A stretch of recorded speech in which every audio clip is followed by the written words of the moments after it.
Morning every. आज का हम लोगों का टॉपिक है ह्यूमन रिस्पिरेटरी है। आज हम लोग किस चीज़ के बारे में पढ़ेंगे? ह्यूमन रिस्पिरेटरी सिस्टम के बारे में पढ़ेंगे। इंट्रोडक्शन है। The respiratory system is a biological system that enables gas exchange, inhale oxygen and exhale carbon dioxide.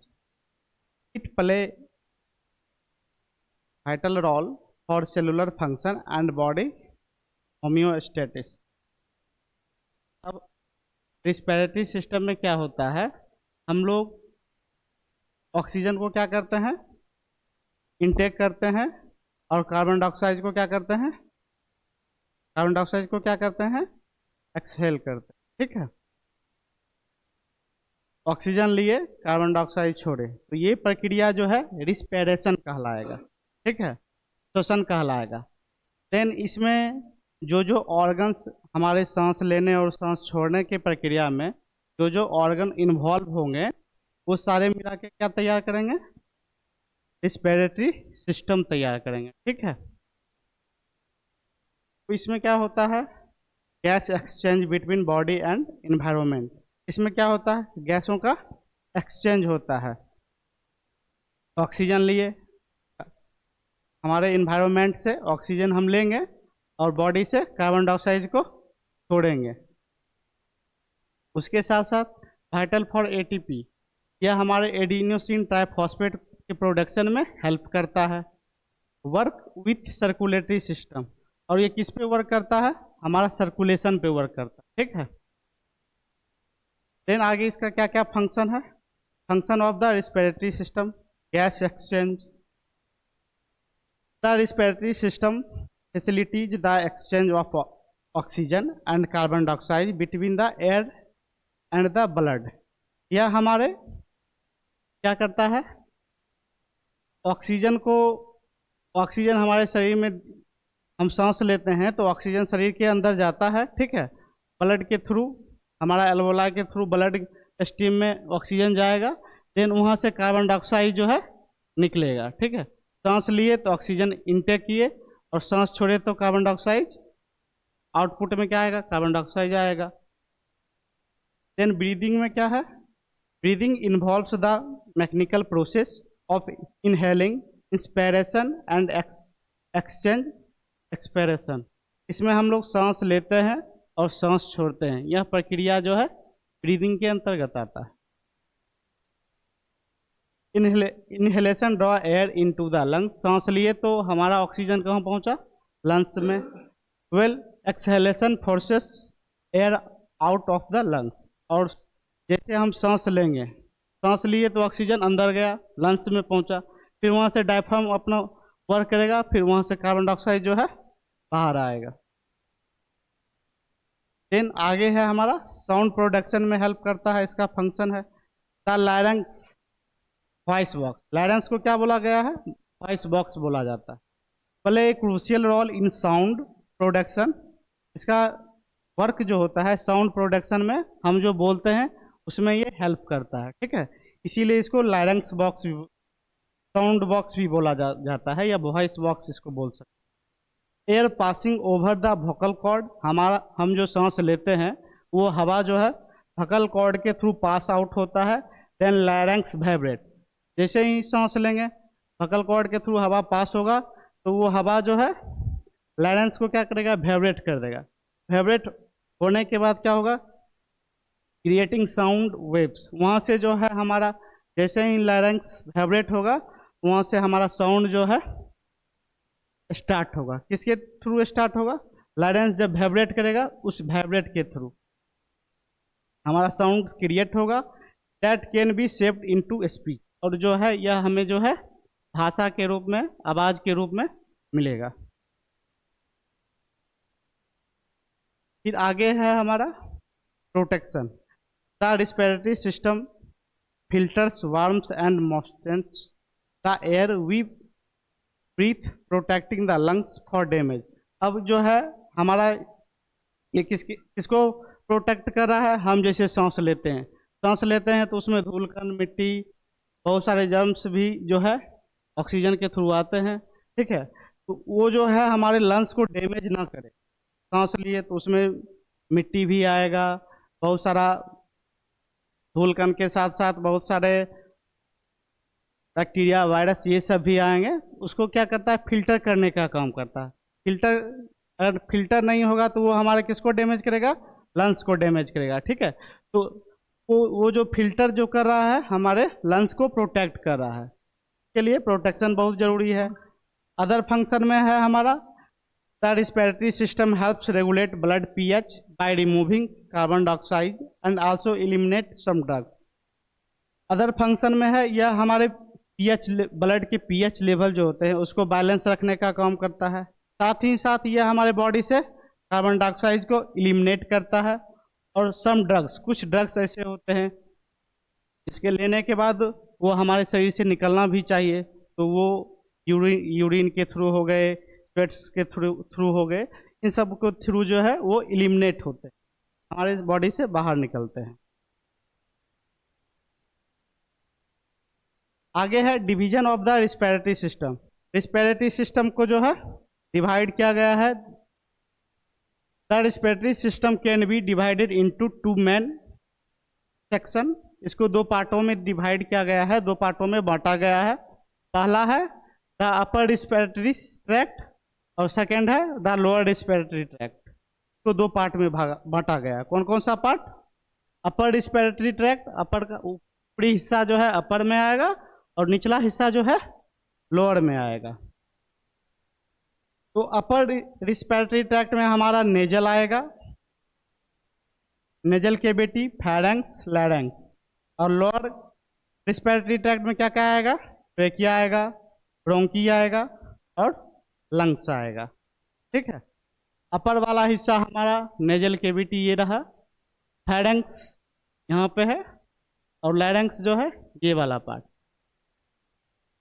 Then हमारा लोअर रिस्पिरेटरी ट्रैक्ट में ट्रेकिया है। इसका लंबाई जो होता है 10 से 12 सेंटीमीटर होता है, ठीक है।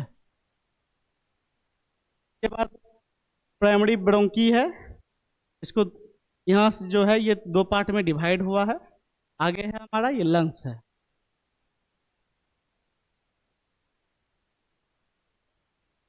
आगे है हमारा, इसके जो पार्ट है nose and nasal cavity.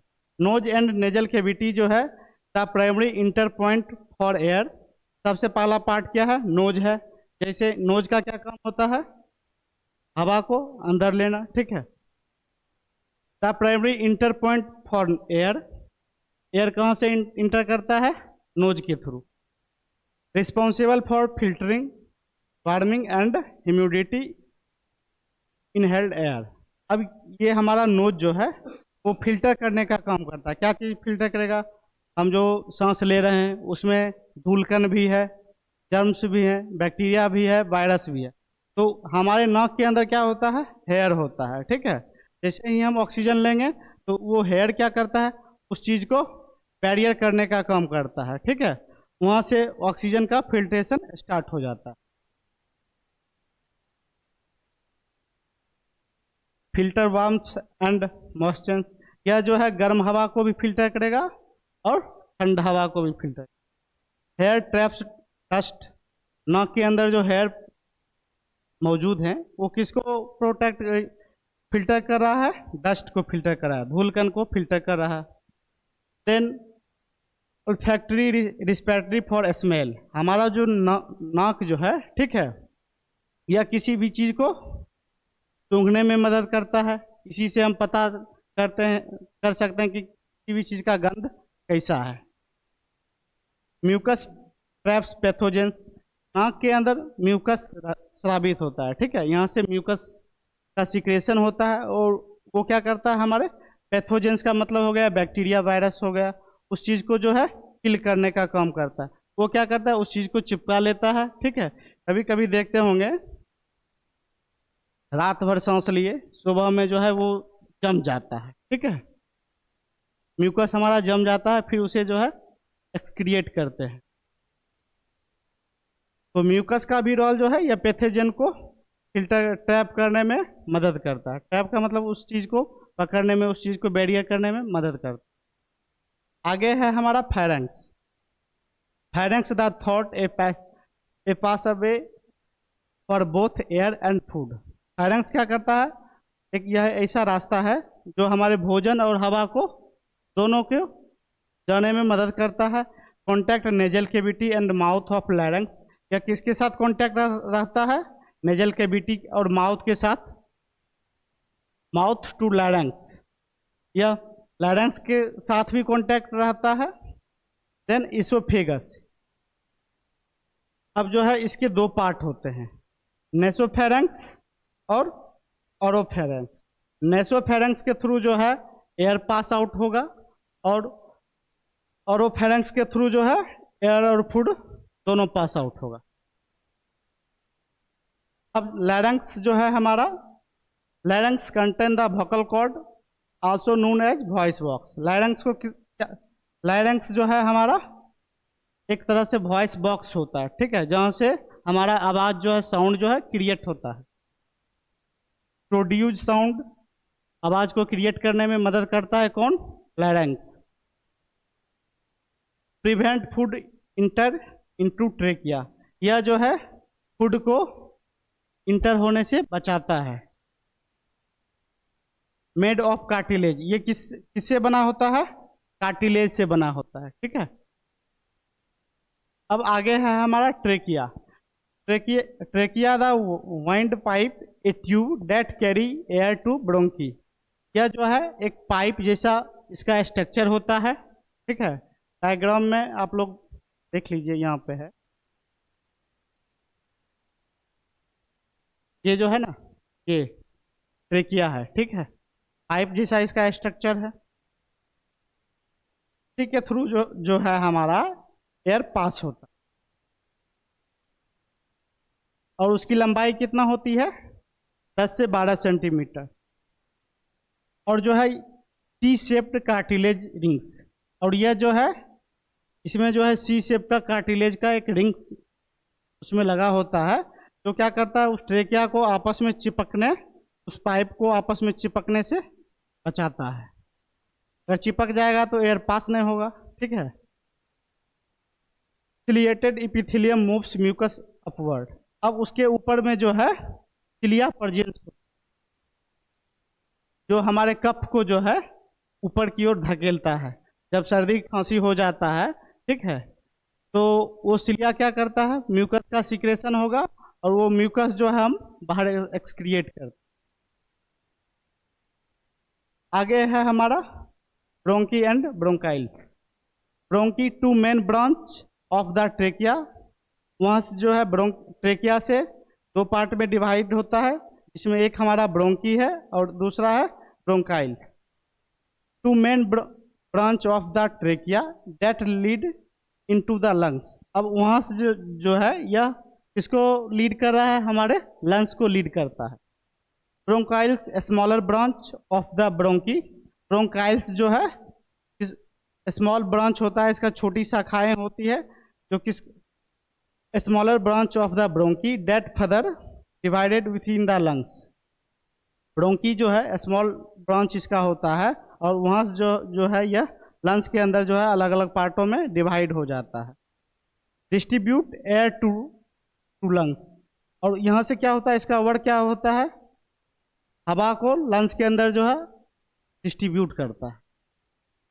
In एल्वोलरी duct, और लास्ट में जो है हमारा एल्वोलरी डक्ट में जो है हवा जो है ऑक्सीजन जो है वहाँ तक पहुँचता है। हमारा lungs the primary organ of respiration containing the respiratory bronchioles, alveolar duct, alveolar sacs and alveoli. अब जो है लंग्स के अंदर जो है ये सारे पार्ट जो है, एल्वोलरी हो गया हमारा, एल्वोलरी डक्ट हो गया, एल्वोलर हो गया, एल्वोलाई हो गया, ये सब मौजूद होते हैं। जैसे ये ब्रोंकी हो गया, ब्रोंकाइल्स हो गया, यहाँ पे छोटे छोटे पार्ट में जो है डिवाइडेड किया गया है।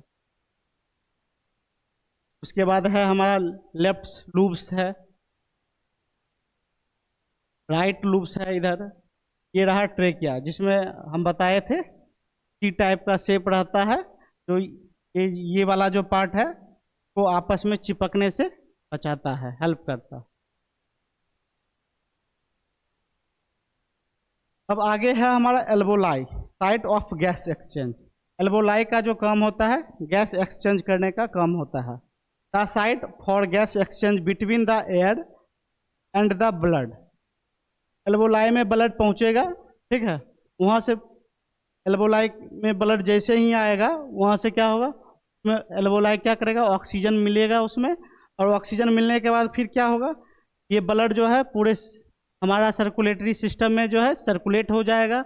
वहाँ से फिर CO2 वाला जो गैस आएगा, ठीक है, हमारे लंग्स के थ्रू, फिर यहाँ पे आके एल्बोलाई में क्या होगा, वहाँ पे फिर हमारा ऑक्सीजन उसमें डिस्ट्रीब्यूट होगा, फिर वहाँ से सप्लाई होगा। तो इस एल्बोलाई का जो मेन काम होता है ऑक्सीजन को मिलाना, सप्लाई देना, वहाँ से फिर कार्बन डाइऑक्साइड आएगा, कार्बन डाइऑक्साइड को एक्सक्रिएट करेगा, देन फिर एल्बोलाई जो है हमारा ऑक्सीजन को मिक्सिंग करने का काम करता है एल्बोलाई। The site for gas exchange between the air and the blood, they facilitate the transfer of oxygen from inhaled air into the blood stream and transfer of carbon dioxide from the blood into the lungs to be exhaled surrounded by capillary। हमारा जो है oxygen blood के संपर्क में आएगा, CO2 एल्बोलाई में पहुंचेगा, वहां से फिर ऑक्सीजन मिलेगा, फिर वो पूरे सर्कुलेटरी सिस्टम में डिस्ट्रीब्यूट हो। तो एल्बोलाई का मेन जो काम होता है, मेन इसका वर्क जो है, ठीक है, हम सांस लिए, लंग्स के थ्रू जो है हमारा ऑक्सीजन जो है कहाँ पहुंचा, ब्रोंकाइल्स में, ब्रोंकी में, वहाँ से एल्बोलाई में पहुंचा। एल्बोलाई में क्या होगा, ब्लड आएगा, वहाँ से एल्बोलाई के थ्रू जो है ऑक्सीजन उस ब्लड में मिक्स होगा, ठीक है, मिक्स होने के बाद फिर वो ब्लड जो है हमारा पूरा सर्कुलेटरी सिस्टम में पहुंचेगा, वहाँ से फिर कार्बन डाइऑक्साइड जो है ब्लड स्ट्रीम के थ्रू कार्बन डाइऑक्साइड फिर किस में आएगा, हमारे एल्बोलाई में आएगा। फिर यही प्रोसेस जो है हमारे बॉडी में चलता रहता है।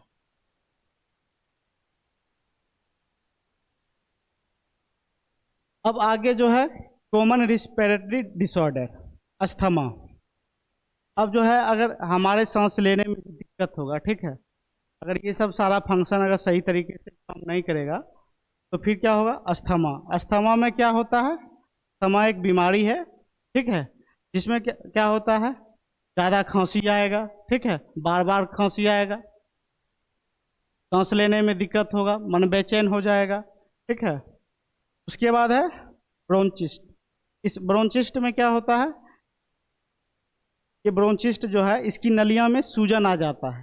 ब्रोंचिस्ट जो देखे थे हम लोग, ठीक है, अलग अलग पार्ट में डिवाइड हुआ था, छोटे छोटे स्मॉलर पार्ट में, उसमें सूजन आ जाता है। सूजन आ जाने की वजह से क्या होता है, सांस लेने में दिक्कत होता है, लोग सांस नहीं ले पाते हैं, ठीक है। उसके बाद निमोनिया। निमोनिया जो है यह भी बीमारी है, ठीक है। निमोनिया में क्या होता है, म्यूकस जमा हो जाएगा, सांस लेने में दिक्कत होगा, ठीक है, बेचैनी महसूस होगा, सर भारी लगने लगेगा।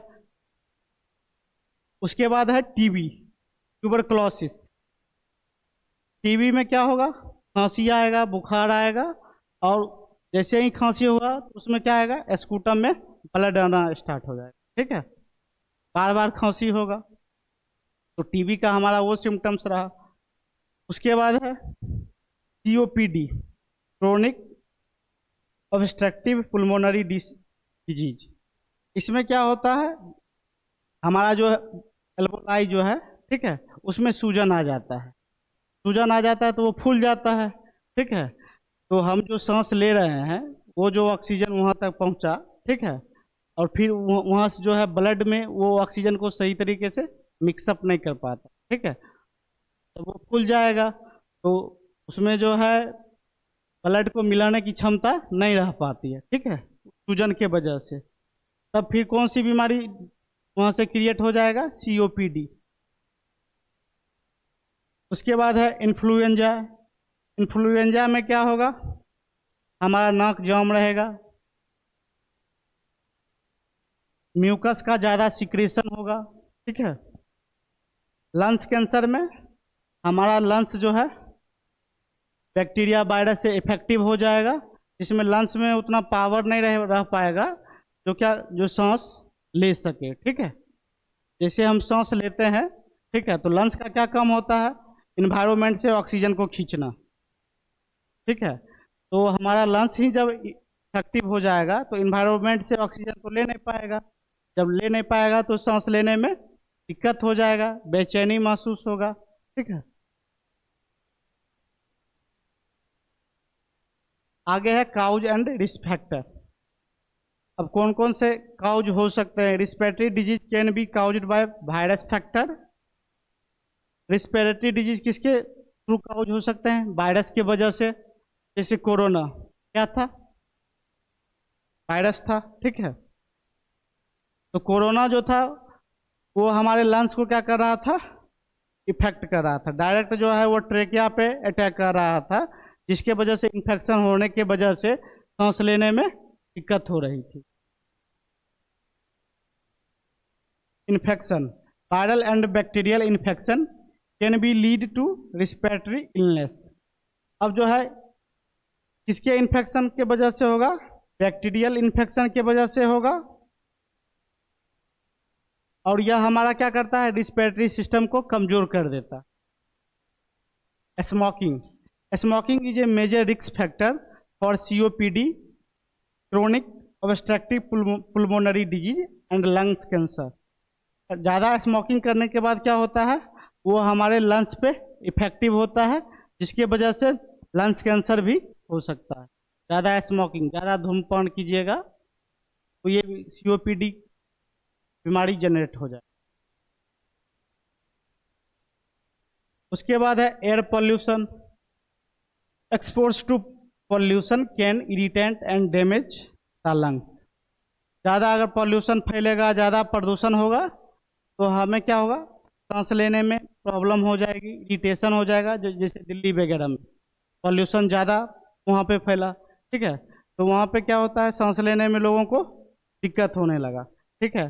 तो ज़्यादा ओल्ड गाड़ियाँ वहाँ पे चलना बैन हो गया, ठीक है, जितने भी डीजल पेट्रोल गाड़ी जो थे सारा वहाँ पे बैन हो गया, ज़्यादा पॉल्यूशन की वजह से, क्योंकि जनसंख्या ज़्यादा था, जनसंख्या जहाँ ज़्यादा रहेगा तो पॉल्यूशन भी ज़्यादा बढ़ेगा, अब पॉल्यूशन ज़्यादा बढ़ेगा तो फिर सांस लेने में धुआं ज़्यादा होगा, धुआं होने के बाद हमारे सांस लेने में दिक्कत होना स्टार्ट हो जाएगा। जब सांस लेने में दिक्कत होगा तो बीमारी क्रिएट होगा ही, इसके वजह से, एयर पॉल्यूशन के वजह से। अब आगे है occupational hazard. Creating jobs exports works to duct and chemical that can cause lungs problem. अब ज़्यादातर देखने के लिए मिलता है जैसे फैक्ट्रियों वगैरह में, ठीक है, वहाँ पे केमिकल के वजह से, जैसे सीमेंट फैक्ट्री वगैरह हो गया, ठीक है, तो केमिकल के वजह से क्या होता है, जैसे हम सांस लेते हैं, सांस लेने के बाद क्या होता है, सांस जैसे ही ले रहे हैं तो इन्वायरमेंट में जो है कुछ केमिकल्स के अंश रह जाते हैं, जिसके वजह से वो हमारे लंग्स पे इफेक्ट डालते हैं, ठीक है। तो वहाँ पे ज़्यादातर बोला जाता है कि शुगर और खाने के लिए, सीमेंट और फैक्ट्री में जो है, ठीक है, चीनी शक्कर जो होता है ना, वो खाने के लिए बोला जाता है, ठीक है। जिसके खाने के बाद क्या होगा, जो हमारा जो केमिकल्स वगैरह अगर कुछ उस पर किया असर करता है तो वो रिलीज हो जाता है, कफ के माध्यम से हो, ठीक है, तो वो बाहर निकल जाता है। आगे है हमारा genetics. Some respiratory disease like cystic fibrosis have a genetics component. कुछ बीमारियां जो होता है जेनेटिक्स होता है, जैसे TB वगैरह हो गए, ठीक है, ये बीमारियां जो है जेनेटिक्स पीढ़ी दर पीढ़ी भी लोगों में आ सकते हैं। आज का टॉपिक हमारा यहीं पे खत्म।